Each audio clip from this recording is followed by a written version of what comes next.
True love is never easy.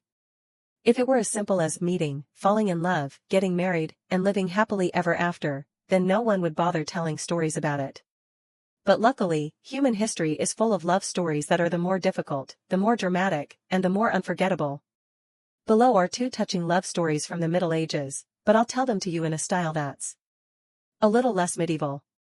Story 1, Abelard and Heloise, a true love story from the 12th century. If Shakespeare had known this story, he probably would have nodded and said, "Now that's a good one."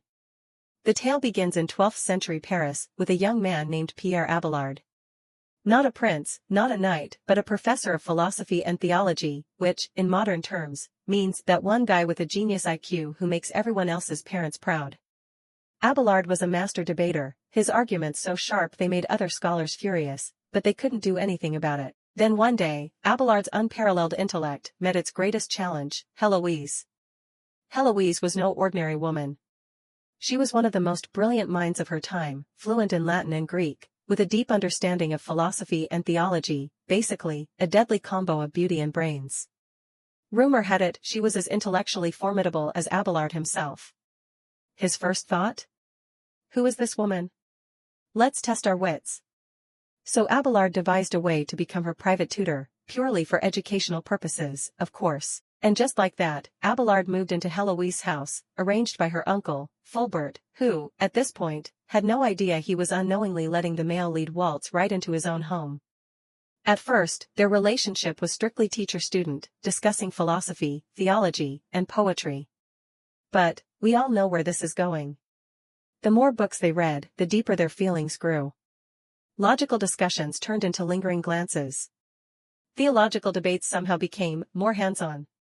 Predictably, their relationship quickly escalated from serious studying to studying with a bit of romantic spark and eventually to practical lessons in anatomy. If you imagine Abelard as a strict professor who would say, "Love is a distraction," then nope.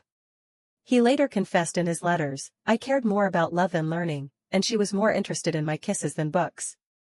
Ladies and gentlemen, this is what Abelard called a pure teacher-student romance.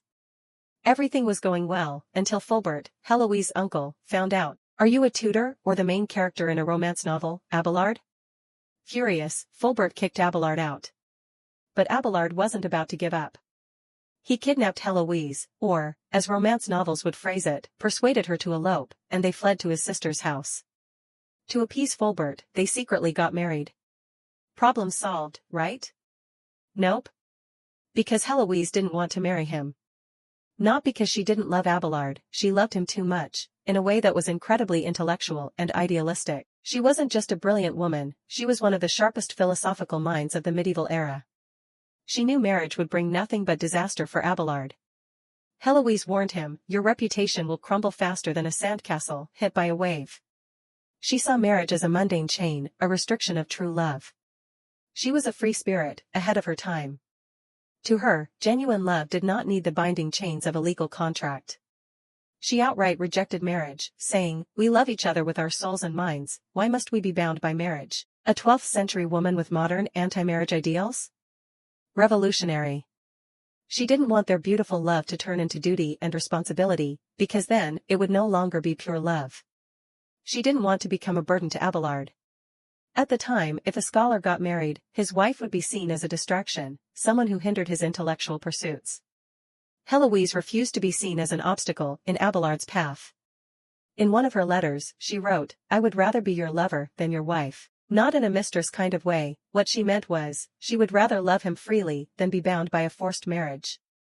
But despite Heloise's warnings, Abelard insisted on marrying her. And, as she predicted, everything exploded, literally. Fulbert was enraged that Abelard had ruined his family's honor.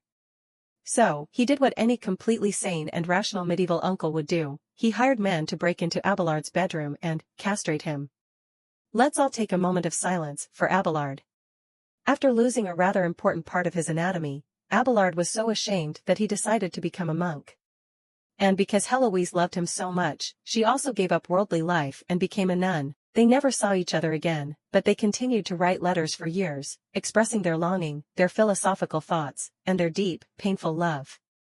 This isn't Romeo and Juliet. This is a more intense version, one that began with intellect, burned with passion, and ended in eternal separation.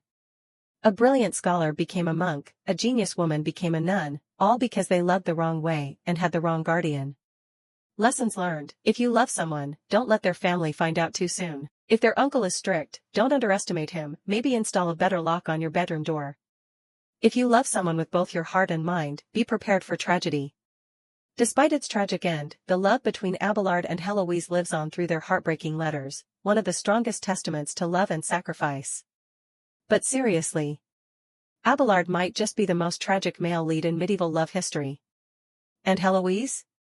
She loved Abelard in the most selfless way possible. And she was right.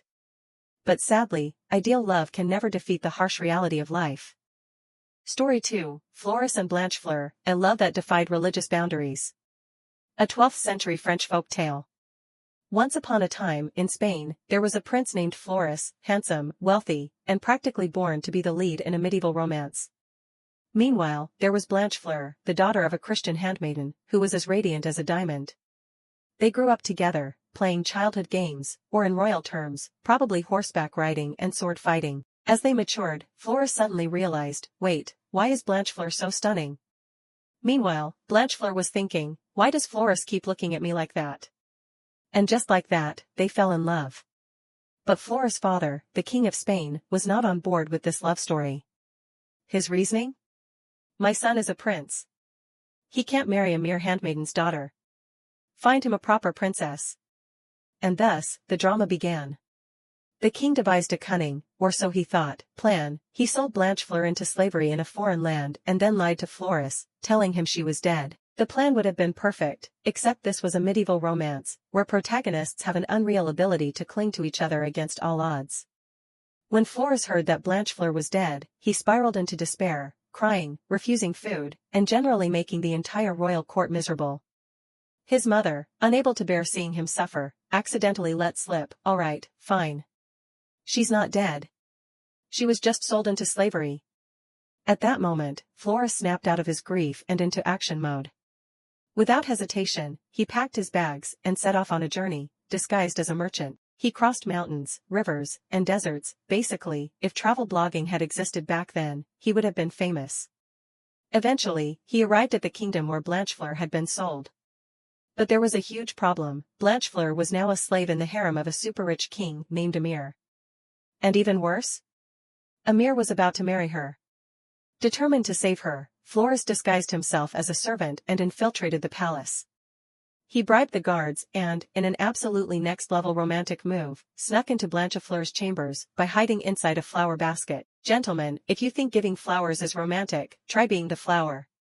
Blanchefleur nearly fainted when she saw Floris emerge from the basket, but after regaining her composure, they embraced, crying like a scene straight out of a K-drama. But their reunion was short-lived. The next morning, palace guards caught Floris sleeping in Blanchefleur's room. Oh boy! The furious Emir demanded, who is this fool? And by law, any man caught sneaking into the royal harem faced execution. But instead of begging for mercy, Floris stood up and declared, I am Prince Floris. I love Blanchefleur more than life itself. If I must die, then let me die by her side. The Emir, taken aback by Floris' sheer devotion, paused. He thought to himself, this kid's got guts. You don't see this kind of love every day. And in an unexpected plot twist, instead of ordering their execution, he was so moved that he allowed them to marry. And so, Floris and Blanchefleur were wed and lived happily ever after. The Emir, feeling extra generous, gifted them treasures and sent them back home. Floris eventually became the King of Spain, ruling wisely alongside Blanchefleur. Under their reign, Muslims and Christians coexisted in peace, a testament to the idea that love can transcend all boundaries. Lessons from this legendary romance: if this story were adapted into a modern film, it would have every possible tag on Netflix. Seriously, Floris deserves an Oscar for Best Love-Struck Prince. This man has every survival skill you could need: hunger strike until parents confess the truth. Perfect strategy for modern teens demanding a new iPhone. Master of disguises and infiltration. Probably shouldn't try this outside of an escape room. Extreme flirting in high-stakes situations. Who says medieval romances aren't educational? This is a masterclass in winning over a powerful father-in-law. As for King Amir, he should be crowned most easily swayed villain in history.